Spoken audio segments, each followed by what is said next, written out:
When the sun rises, a whole new day begins. Actually, it is a great miracle that human beings can wake up healthy every morning.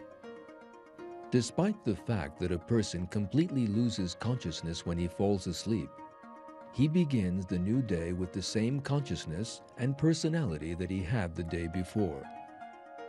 Again, he can think, speak, and see. However, while asleep at night, there is no guarantee that these blessings will be given to him again in the morning.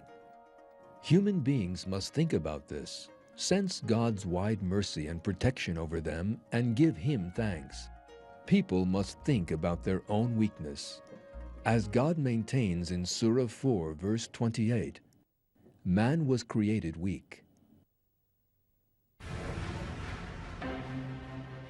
When people aren't careful about what they eat, drink, or the clothing they wear, they may easily become ill.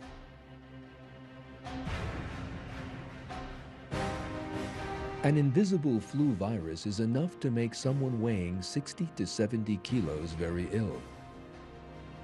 The only thing the sick person can do is rest in bed. During this time, a struggle goes on in the body that the sick person has no control over.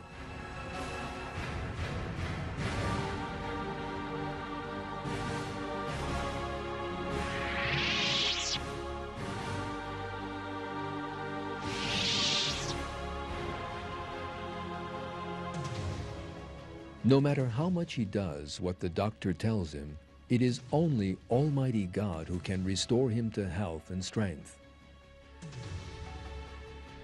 Therefore, we must recall what Ibrahim said in the Quran and pray. He who gives me food and gives me drink, and when I am ill, it is He who heals me.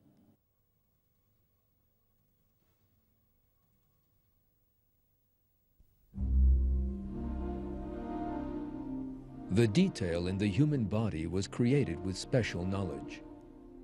Even the hair.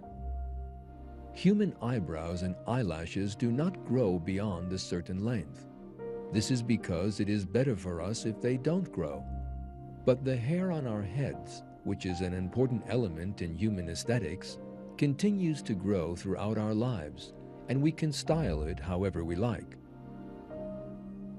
Now, just think, if your eyelashes grew like your hair, what would happen? Who commands your eyelashes to stop growing after a certain point? A person who considers these kinds of questions will understand immediately that every part of the body, every millimeter of it, has been created according to a special design. There is total harmony and proportion in the growth of bones. The human brain begins to grow from childhood. At the same time, the skull also grows. If the growth of the skull and the brain were not proportionate and the skull remained small, the brain would explode under the pressure. But this does not happen. The skull and the brain grow together until a certain age, and the skull encircles and protects the brain like a cage. How do the bones that have been growing proportionately with one another know that they must stop growing after they reach a certain size?